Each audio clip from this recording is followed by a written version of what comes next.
Student physics bye Ajay Awasthi YouTube channel में आप सभी लोगों का स्वागत है। आज हम लोग प्रिज्म, अल्पतम विचलन कोण और प्रिज्म के लिए अपवर्तनांक के सूत्र का निगमन करेंगे।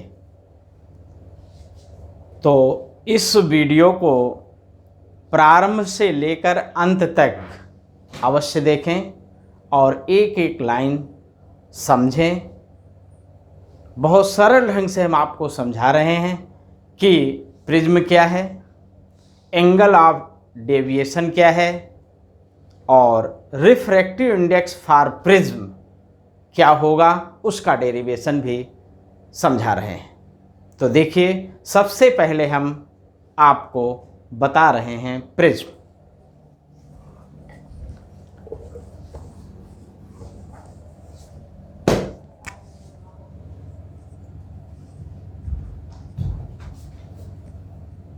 हाँ देखिए प्रिज्म,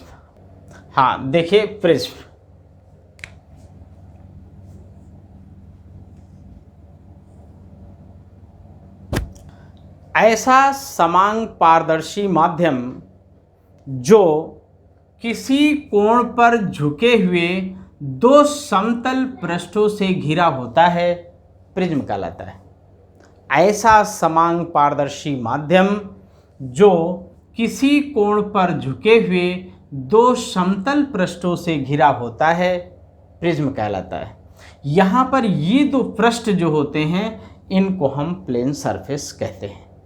इन्हीं को हम अपवर्तक पृष्ठ भी कहते हैं, रिफ्रैक्शन सरफेस भी कहते हैं। और ये जो है इसको हम बेस कहते हैं, आधार कहते हैं।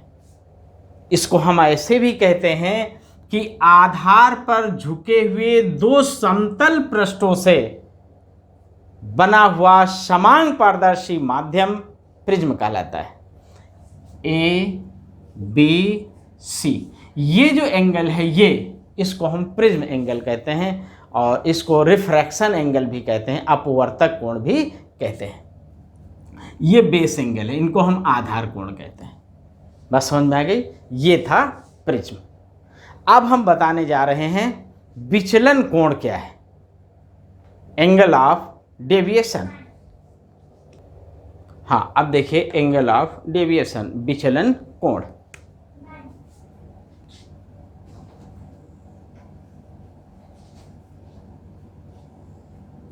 देखिए ये हमने एक प्रिज्म बना लिया, ए बी सी, ये प्रिज्म हो गया। ठीक, ये एक आपतित किरण इस पे गिर रही है, आपतित किरण, इंसिडेंट रे।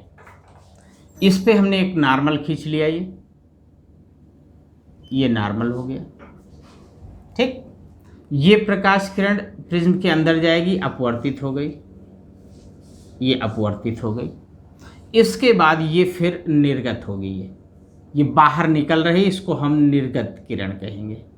ये दूसरी नॉर्मल हो गई, इसको हम एन डैश कह देते हैं, इसको हम एन कह देते हैं, इसको हम ई पॉइंट कह रहे हैं। तो एन ई और एन डैश ई दो अभिलंब हो गए, ये आपतित किरण हो गई। ये इसको हम कौन सी किरण कहेंगे, निर्गत किरण कहेंगे, निर्गत किरण।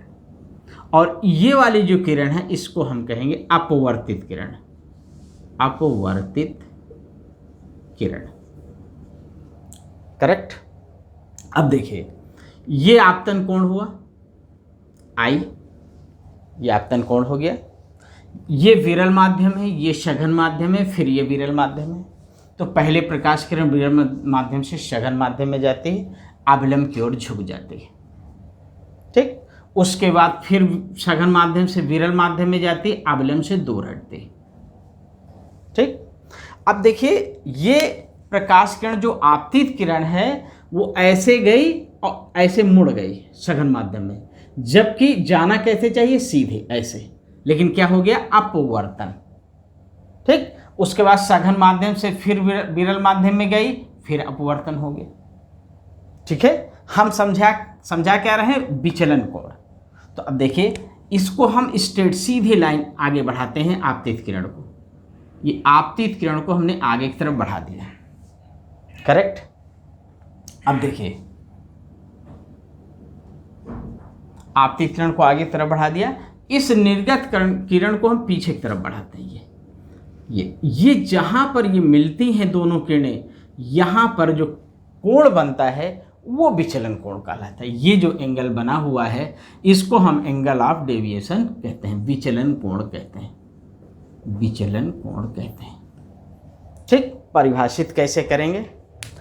आपतित किरण की दिशा और निर्गत किरण की दिशा के बीच बने हुए कोण को विचलन कोण कहते हैं, करेक्ट। आपतित किरण की दिशा और निर्गत किरण की दिशा के बीच बने हुए कोण को विचलन कोण कहते हैं। इसे डेल से प्रदर्शित करते हैं। ये था विचलन कोण की परिभाषा।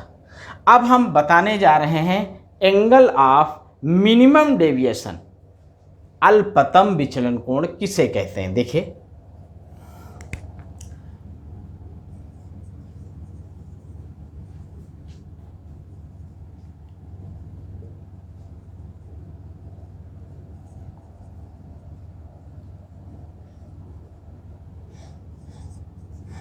अल्पतम विचलन कोण, अल्पतम विचलन कोण देख लीजिए किसे कहते हैं। इस अल्पतम विचलन कोण को समझाने के लिए हम इस आपतन कोण I और विचलन कोण डेल के बीच एक कर्व खींचते हैं।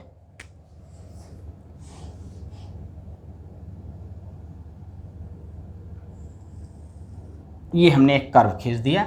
ये आपतन कोण है I, ये एक्स एक्सिस में आपतन कोण को हमने लिखा और वाई एक्सिस में हम विचलन कोण को लिखेंगे।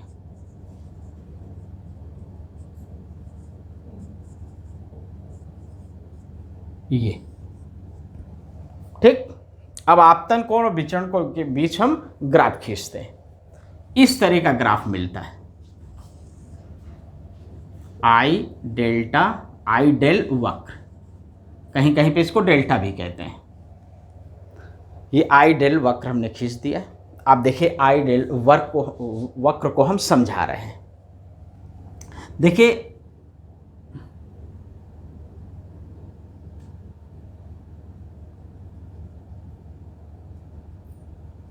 जब हमने आपतन कोण इतना किया तो हमें जो विचलन कोण मिला वो इतना मिला, ये देखिए ज़्यादा मिला। फिर हमने आपतन कोण को थोड़ा बढ़ाया तो विचलन कोण हमें इतना मिल रहा है, ये देखिए यहाँ से यहाँ तक। जो वाई अक्ष में चलेंगे, वाई एक्सिस में चलेंगे तो ये मिलेगा विचलन कोण, एक्स अक्ष में चलेंगे तो हमें मिलेगा आपतन कोण। तो जब आपतन कोण एक्स अक्ष में इतना चले तो विचलन कोण हमें इतना मिला, जब आपतन कोण इतना चले तो विचलन कोण इतना मिल गया, मीन्स पहले से कम। आपतन कोण बढ़ा, विचलन कोण घट गया। फिर आपतन कोण इतना चले, इतना लिए तो विचलन कोण इतना हो गया, पहले से भी कम। अब आगे देखिए, जब हमने आपतन कोण इतना कर दिया तो विचलन कोण इतना हो गया, पहले से और कम। अब आपतन कोण को और बढ़ाते हैं तो देखिए, आपतन कोण हमने और बढ़ा दिया तो विचलन कोण पहले से यहाँ से बढ़ गया। फिर आपतन कोण बढ़ाइए, आपतन कोण बढ़ाया, विचलन कोण फिर बढ़ गया। फिर हमने आपतन कोण बढ़ाया, विचलन कोण और बढ़ गया। तो देख क्या रहे हैं कि जैसे जैसे आपतन कोण को हम बढ़ाते हैं तो पहले विचलन कोण ज़्यादा रहता है, फिर धीरे धीरे घटता है और एक न्यूनतम मान प्राप्त करने के बाद फिर बढ़ने लगता है, करेक्ट। तो एक विशेष आपतन कोण पर विचलन कोण का मान न्यूनतम हो जाता है, जिसे हम अल्पतम विचलन कोण कहते हैं। बस समझ में आई? इस विशेष आपतन कोण पर जब इतना है तब ये एंगल ऑफ डेविएशन क्या हो गया, न्यूनतम हो गया। इस न्यूनतम को ही हम अल्पतम विचलन कोण कहते हैं। बस समझ में आ गई? तो इसे हम आई डेल वक्र कहते हैं, आई डेल कर्व कहते हैं। जब प्रिज्म का हम प्रैक्टिकल करते हैं, प्रयोग करते हैं, तो वहाँ पर इस तरह का ग्राफ, इस तरह का वक्र हमें प्राप्त होता है। तो हम कहेंगे कि एक विशेष आपतन कोण पर विचलन कोण का मान न्यूनतम हो जाता है, जिसे हम अल्पतम विचलन कोण कहते हैं। अब एक चीज़ और याद रहे कि जब अपवर्तन का मीन्स ये अल्पतम विचलन कोण, आपतन कोण और विचलन कोण के बीच जब हम प्रेडिकल करते हैं तो ये जो एंगल है ये आई, इस आई की वैल्यू 30 अंश या 30 अंश से ज़्यादा होनी चाहिए। जब प्रैक्टिकल करते हैं तो इस आपतन कोण का मान या तो 30 अंश हो या 30 अंश से ज़्यादा होगा, तभी प्रकाश किरण निर्गत होती है, तभी प्रिज्म का प्रैक्टिकल पूरा होता है। अगर इसका मान हम 30 अंश से कम कर देंगे तो प्रकाश किरण अपवर्तित होने के बाद वापस हो जाएगी और बाहर निकलेगी नहीं, और प्रिज्म का प्रैक्टिकल पूरा नहीं होगा, ये कर्व हमें प्राप्त नहीं हो पाएगा। इसलिए इस कोण को, इस आपतन कोण को 30 अंश या 30 अंश से अधिक रखते हैं। अब देखिए अल्पतम विचलन की स्थिति में कुछ शर्तें हैं। देखिए शर्त क्या है, शर्तें क्या हैं अल्पतम विचलन की स्थिति में। पहली शर्त है कि आपतन कोण, इसको आपतन कोण कहते हैं, और ये जो कोण बनता है इसको हम आई डैश कहते हैं, उसको कहते हैं निर्गमन कोण, निर्गमन कोण।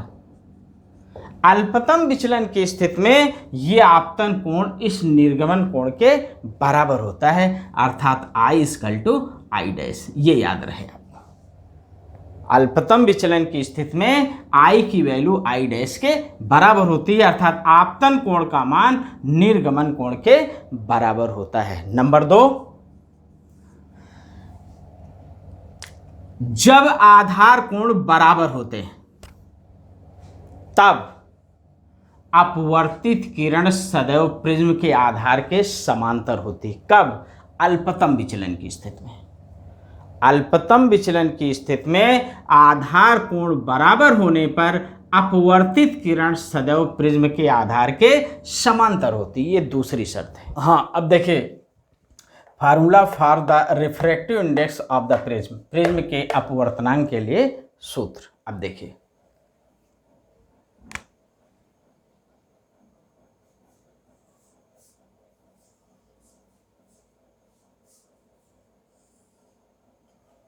समझिए, ये हमने एक प्रिज्म बना लिया है, ये इस पे आपतित किरण है, यहाँ से हमने नॉर्मल खींच दिया, अवलंब खींच दिया, ये अपवर्तित हो गई, ये फिर इधर निर्गत हो गई, इधर भी हमने एक अवलंब खींच दिया, ये अवलंब दोनों एक दूसरे को यहाँ पर काटना है, इसको हमने ई पॉइंट कह दिया। ये एक अवलंब हो गया एन ई और एक हो गया एन डैश ई। ठीक, जैसा कि हमने बताया था कि इसको हम आगे की तरफ बढ़ाते हैं ऐसे, किसके लिए? विचलन कोण के लिए, ये, और इसको पीछे की तरफ बढ़ाते हैं, जहाँ पर ये मिलते हैं यहीं पर ये विचलन कोण बनता है, जिसको हम डेल से रिप्रेजेंट करते हैं। करेक्ट। ये पूरा एंगल कितना होगा? आई होगा। आपतित किरण और अभिलंब, ये अभिलंब है, आपतित किरण अभिलंब के बीच बने हुए कोण को आपतन कोण कहते हैं, आई। ये अपवर्तित किरण और अभिलंब के बीच बने हुए कोण को अपवर्तन कोण कहते हैं, आर कहेंगे। इधर ये निर्गत किरण और अभिलंब के बीच ये बने हुए कोण को निर्गमन कोण कहते हैं, इसको हम आई डैश लिखते हैं। ये आई डैश लिखेंगे तो इसको हम आर डैश लिख देंगे। करेक्ट। अब देखिए यहाँ पे जैसे ये दो लाइन खींची, अगर ये एंगल आई है तो ये पूरा एंगल भी आई होगा। देखिए एक लाइन ये सीधे जा रही, एक लाइन ये सीधे जा रही, तो ये पूरा जो एंगल है, ये पूरा एंगल ये आई होगा, लेकिन इतना कितना होगा? आई माइनस आर होगा। बात समझ में आई? इसी तरह ये पूरा आई डैश है तो ये पूरा भी आई डैश होगा। आई डैश में आर डैश माइनस कर देंगे तो इतना हो जाएगा I dash minus R dash. Correct.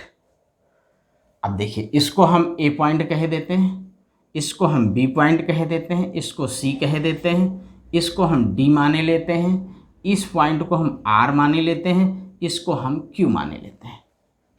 ठीक। ये जो एंगल होगा इसको हम ए लिखेंगे, ये जो एंगल होगा इसे हम ई लिखेंगे। ये आपके आधार हो गए। इतनी चीज समझ गए? अब देखिए सबसे पहले हम लेंगे triangle D R Q, D are Q angle को लेंगे और ट्रेंगल को लेंगे, ट्रेंगल डी आर क्यू से। अब देखिए डी आर क्यू, ये देखिए बाहर का कोण है, इधर इधर देखिए हम समझा रहे हैं, यहाँ देख लीजिए ऐसे, जैसे ये है, ये है, ये है, तो ये इसको बहिष्कोण कहते हैं, बाहर का एंगल। ये बाहर का एंगल इन दो एंगल के सम के इक्वल होता है, ये बहिष्कोण इन दो अंतः कोणों के योग के बराबर होता है। इसका मतलब ये पूरा कोण, ये पूरा एंगल जो है इस एंगल और इस एंगल के सम के इक्वल होगा। तो हम लिखेंगे इससे, इसको हम कोई पॉइंट दे दें m, तो लिखेंगे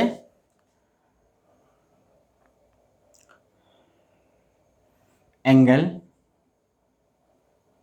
M Q R equal to, ये एंगल एम क्यू आर, ये एंगल इक्वल होगा angle Q D R plus Q D R, ये एंगल प्लस ये एंगल है, मतलब क्यू आर डी। तो ये एंगल कितना है, ये डेल है, तो यहां लिख देंगे डेल इक्वल टू, ये कितना है एंगल आई माइनस आर, तो हो जाएगा आई माइनस आर प्लस ये कितना है I dash minus R dash, I dash minus R dash. इसको हम लिखेंगे डेल इक्वल टू आई एक साथ कर दीजिए, I plus I dash minus common ले लीजिए आर प्लस आर डैश। इसको आप इक्वेशन नंबर 1 कह दीजिए। ठीक, अब दूसरी चीज देखिए, यहां पर एन ई और एन डैश ही नॉर्मल है, अभिलंब है, ये अभिलंब है, इसका मतलब ये एंगल 90 डिग्री होगा, ये एंगल भी 90 डिग्री होगा, और ये पूरा एंगल ये भी 90 डिग्री होगा। बात समझ में आ रही ना? इसका मतलब ये एंगल भी पूरा 90 डिग्री होगा यहां से लेकर यहां तक। ठीक, इसी तरह ये इसमें ये एंगल 90 डिग्री होगा, इधर ये एंगल 90 डिग्री होगा, इधर ये पूरा एंगल 90 डिग्री होगा, तो ये एंगल भी 90 डिग्री होगा। बस समझ में आ रही? तो हम लिखेंगे ये आपका एक चतुर्भुज बन गया, ए डी ई आर, ये चतुर्भुज बन गया, चतुर्भुज कौन सा है, ए डी ई आर, ये एक चतुर्भुज बन गया। अब इस चतुर्भुज में देखिए लिखेंगे हम angle A D E, angle A D E equal to angle A R E, A R E equal to समकोण।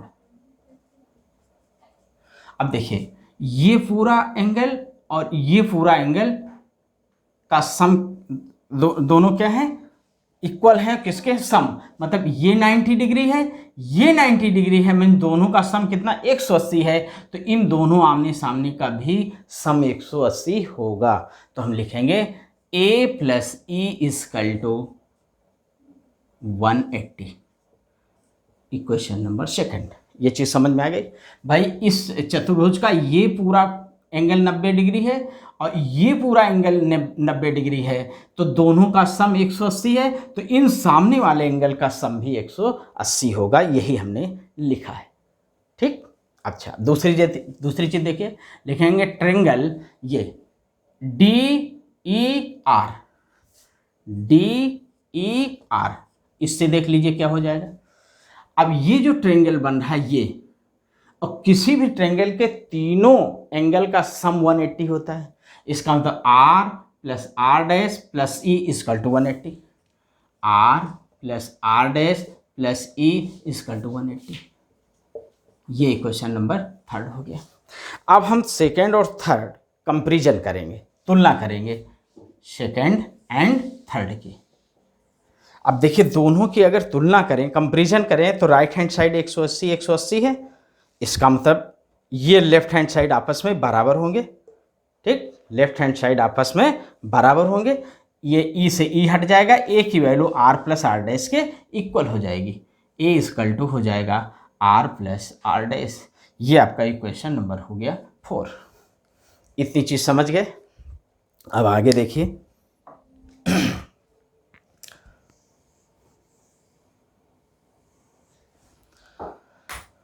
अब लिखेंगे अल्पतम विचलन की स्थिति में, अल्पतम विचलन की स्थिति में, देखिए अल्पतम विचलन की स्थिति में हमने लिखा है कि I की वैल्यू I डैश के बराबर होगी। ये आपतन कोण इस निर्गमन कोण के बराबर होगा। I इक्वल टू होगा I डैश, करेक्ट। I की वैल्यू I डैश के बराबर होगी और R की वैल्यू R डैश के बराबर होगी, और जहां हम डेल लिखे हैं वहां हम डेल M लिखेंगे। अब देखिए इक्वेशन नंबर 1 और इक्वेशन नंबर 4। अब देखिए इस इक्वेशन नंबर 1 को हम क्या लिख सकते हैं, इक्वेशन फर्स्ट एंड फोर्थ। देखिए इसको क्या लिखेंगे, डेल एम लिख देंगे equal to I plus I dash, I plus I dash. तो देखिए यहाँ भी आई लिख देंगे, आई प्लस आई लिख दिए, माइनस अब देखिए R plus R dash, R plus R dash की जगह हम ए भी लिख सकते हैं, यहाँ ए लिख दीजिए सीधे, इसकी जगह हमने ए लिख दिया क्योंकि आर प्लस आर डैश ए के इक्वल है। अब देखिए आगे,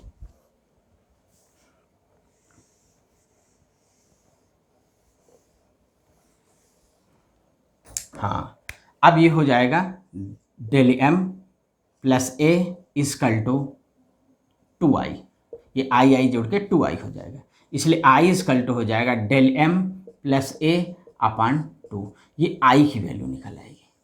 अब इधर देखिए a की वैल्यू किसके बराबर है, r प्लस आर डैश के, और r इक्वल टू है r डैश, ये हमने लिख दिया, तो इसको हम लिख देंगे a equal to R plus R, तो a इक्वल टू हो जाएगा 2r, तो r इक्वल टू हो जाएगा a अपान 2, ये r की वैल्यू हो गई। i और r दोनों निकल आए हैं। अब हम स्नेल का नियम लगा देंगे। देखिए लिखेंगे स्नेल के नियम से,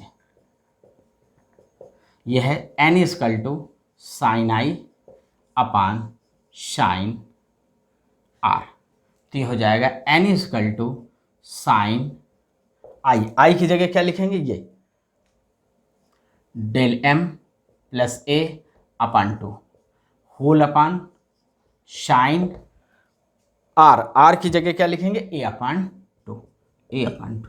ये आपको प्रिज्म के पदार्थ के अपवर्तनांक के लिए फार्मूला हो गया, सूत्र हो गया, जिसमें n क्या है, इस प्रिज्म का अपवर्तनांक, n प्रिज्म का अपवर्तनांक हो गया, और डेल्टा m क्या है, अल्पतम विचलन कोण, और a क्या है, प्रिज्म कोण।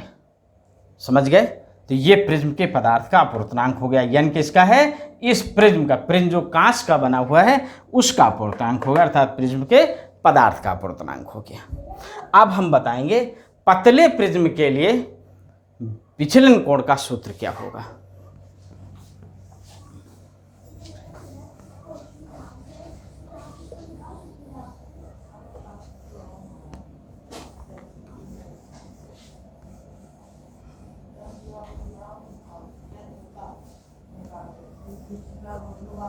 हाँ अब देखिए,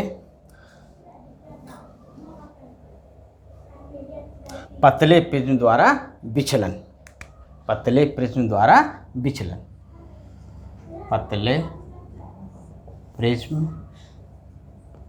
द्वारा विचलन, ठीक, deviation by a thin prism, deviation by a thin prism. देखिए समझिए, देखिए अभी अभी हमने निकाला है n equal to sine del m plus A upon 2 whole upon sine A upon 2, ठीक। जब हम पतले प्रिज्म के लिए निकालेंगे तो ये जो sign del M plus A upon 2 लिखा है, इसकी वैल्यू लगभग del M plus A upon 2 के इक्वल होगी।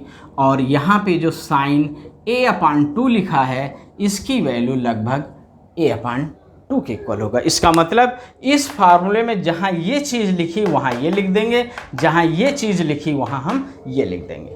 तो ये हो जाएगा आपका, यहाँ हम रख रहे हैं, ये हो जाएगा n equal to del M plus A upon 2 whole upon A upon 2 से 2 कट जाएगा, n इक्वल टू हो जाएगा del M plus A upon A, cross multiplication कर देंगे, एन ए इक्वल टू हो जाएगा डेल एम प्लस ए, इसको इधर ले जाइए, N A minus A equal to del M, इसलिए डेल एम इक्वल टू हो जाएगा एन ए माइनस ए, ये हो जाएगा del M equal to A common हो जाएगा n माइनस 1 इंटू ए।